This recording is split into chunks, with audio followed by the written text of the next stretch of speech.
నీ ప్రజలు అందరూ నీ సన్నిధి చేరి ఉన్నారు.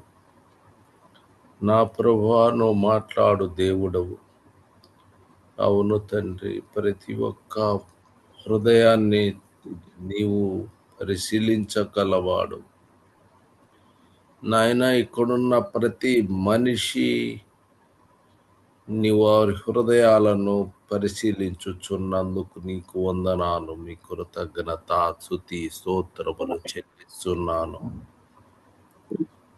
నా ప్రభువా, నీ ప్రభు నువ్వు ప్రతి ఒక్కరితో మాట్లాడు నాయన.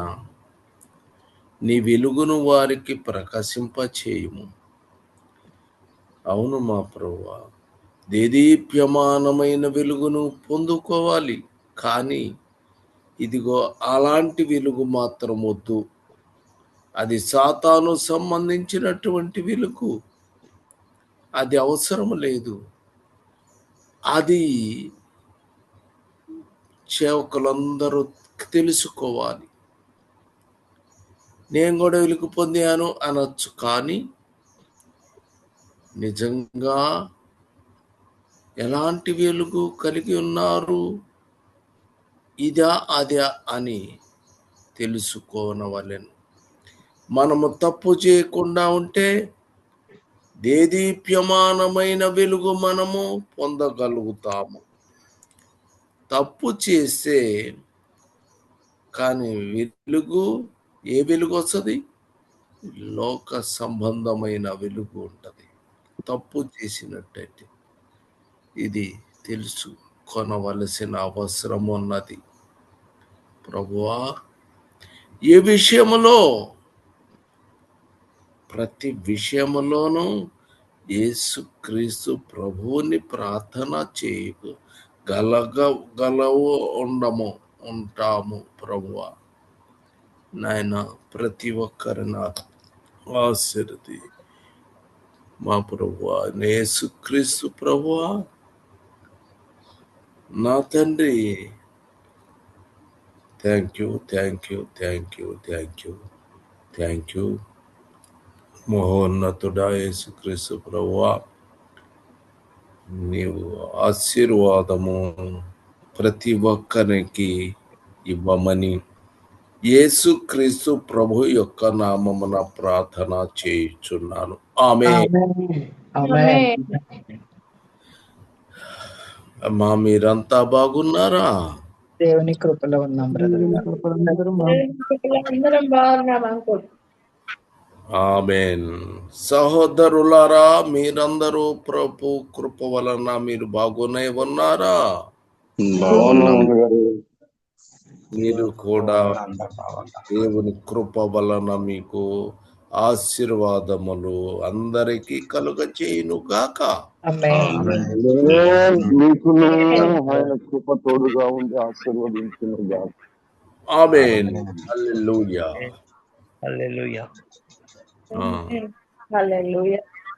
ఇక 1వ దిన వృత్తాంతములు 16:24. 1వ దినవృత్తాంతాలు 16వ అధ్యాయము 24వ వచనం. అన్యజనులలో ఆయన మహిమను ప్రచురించుడి, సమస్త జనములలో ఆయన ఆశ్చర్య కార్యములను ప్రచురించుడి. ఆమేన్. ఆమేన్. అన్యజనులలో ఆయన మహిమను అన్యజనులలో ఆయన మహిమను,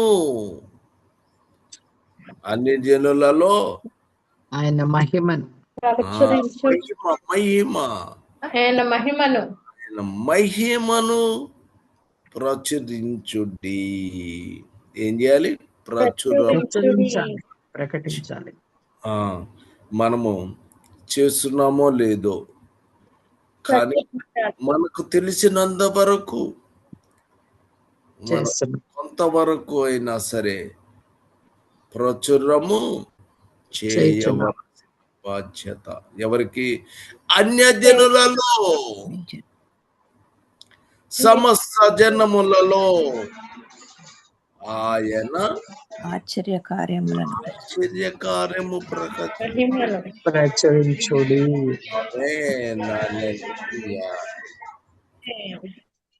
కాబట్టి మనం ఏం చేయాలి? అన్య జనులలో ఆయన మహిమను ప్రచురపరచాలి, ఆయన ఆశ్చర్య కార్యాన్ని ప్రచురపరచాలి. ఆమేన్, హల్లెలూయా. 2వ సమూయేలు 7:26.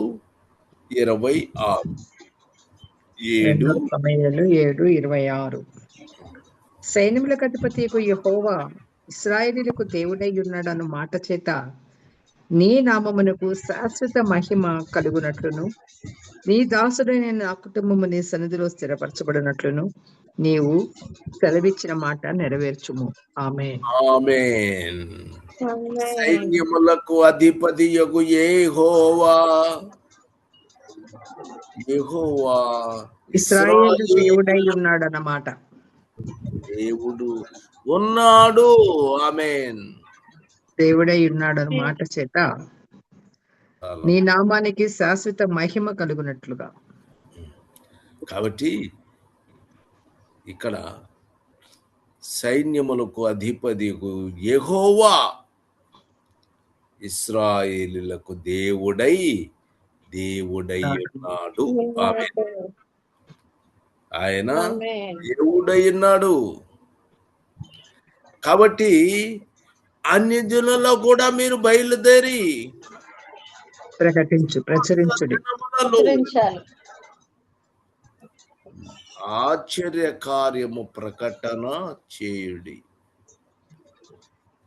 ఎందుకు? సైన్యములకు అధిపతి యెహోవా ఇశ్రాయేలుకు దేవుడై ఉన్నాడు. ఆమేన్.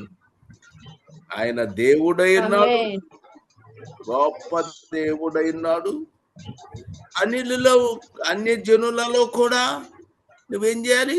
ఆశ్చర్యంగా నువ్వు ప్రకటన చేయాలి. మహిమను ప్రచురించాలి. అర్థమైందా? అర్థమైంది. ఆమేన్, హల్లెలూయా. ఎస్సేరు 1:4. ఎస్తేరు గ్రంథం 1:4. అతడు తన మహిమ గల రాజ్యము యొక్క ఐశ్వర్య ప్రభావములను, తన మహిమాత్యాశయ ఘనతలను అనేక దినములు అనగా 180 దినములు కనపరచెను. ఆమేన్. ఆమేన్. అతడు తన మహిమ గల రాజ్యము యొక్క ఐశ్వర్య ప్రభావములను, తన మహిమాత్యాశయ ఘనతలను అనేక దినాలు అంటే 180 దినాలు కనపరిచాడట అహష్వేరోషు రాజు. ఆమేన్. తన మహిమ గల రాజ్యము యొక్క ఐశ్వర్య ప్రభావములను. ఆమేన్. అట్లానే ఆమేన్, హల్లెలూయా. యోహాను సువార్త 5:41. యోహాను సువార్త 5:41. 5:41. నేను మనుషుల వలన మహిమ పొందువాడును కాను. నేను మనుషుల వలన మహిమ పొందువాడును కాను. అక్కడ యెహోవా ఏం చూస్తున్నాడు? మహిమ పొందుతున్నాడు. ఎవరు?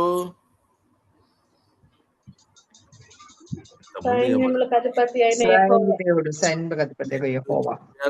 సైన్యములకు అధిపతి యెహోవా ఇశ్రాయేలు దేవుడై ఉన్నాడు.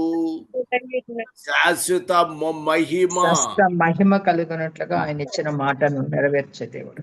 ఎవరికి? అన్యజనులకు.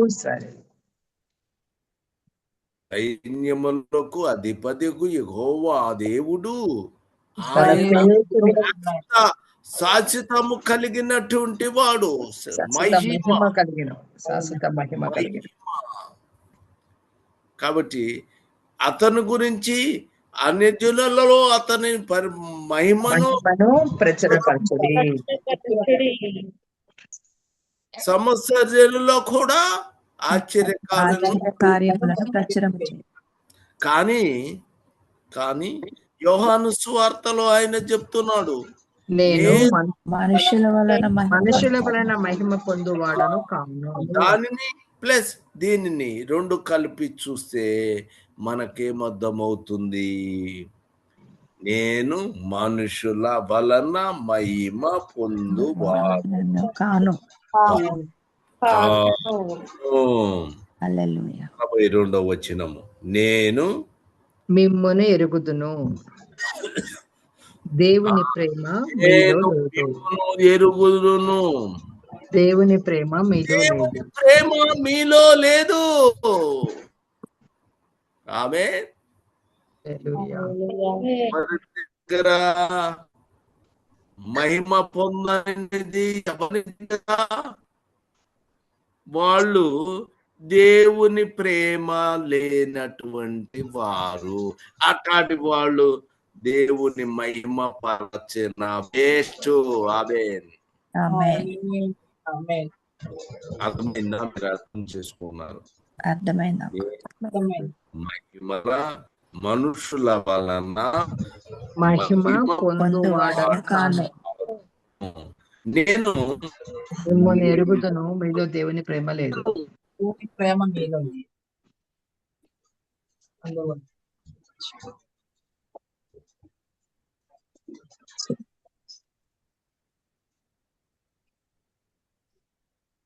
హల్లెలూయా.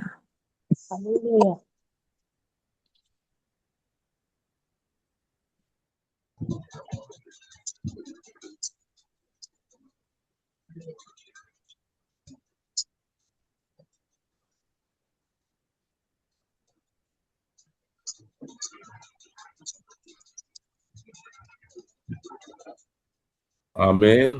ఆమేన్. చిన్నవాళ్ళ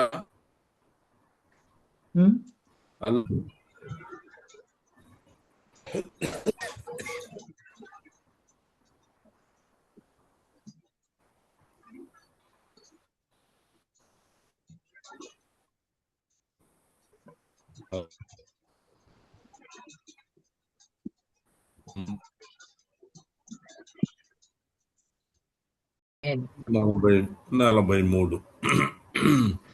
నేను నా తండ్రి నామమున వచ్చియున్నాను, మీరు నన్ను మీరు నన్ను అంగీకరింపరు.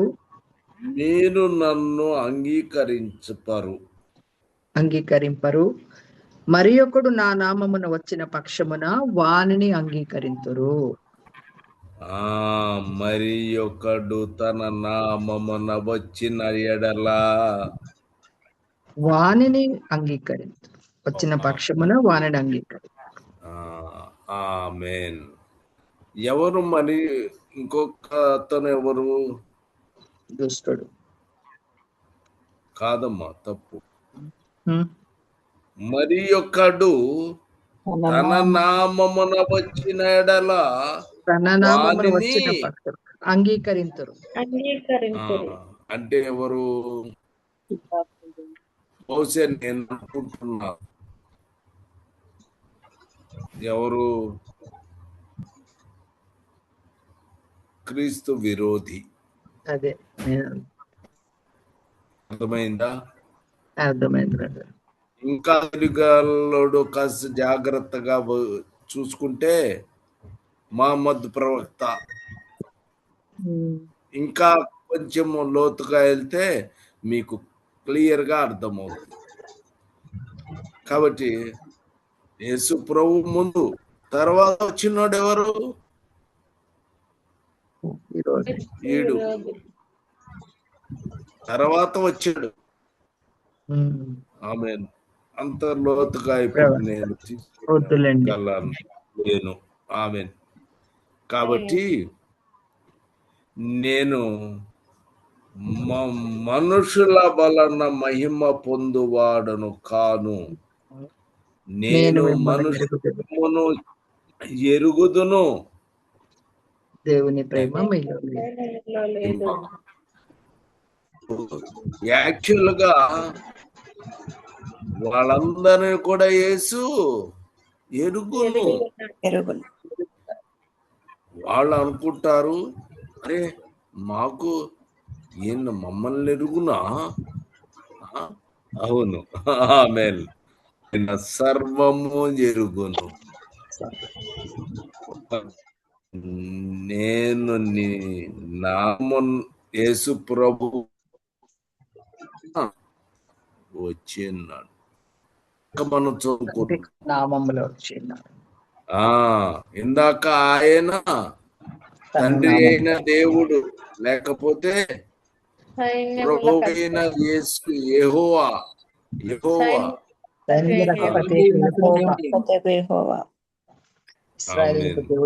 కాబట్టి ఆయన మాత్రమే మహిమ గలవాడు.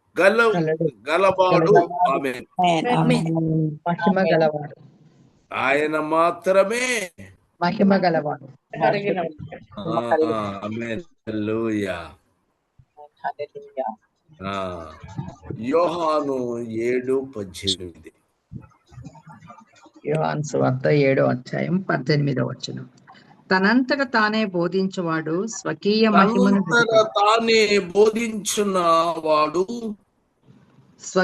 మహిమను వెతుకును, కానీ సొంత మహిమను వెతుక్కుంటాడు. తన్ను పంపిన వాని మహిమను వెతుకువాడు సత్యవంతుడు, ఆయన యందు ఏ దుర్నీతి లేదు. హల్లెలూయా. తన్ను పంపిన వాని మహిమను వెతుకువాడు సత్యవంతుడు, ఆయన యందు ఏ దుర్నీతియు లేదు. ఆమేన్.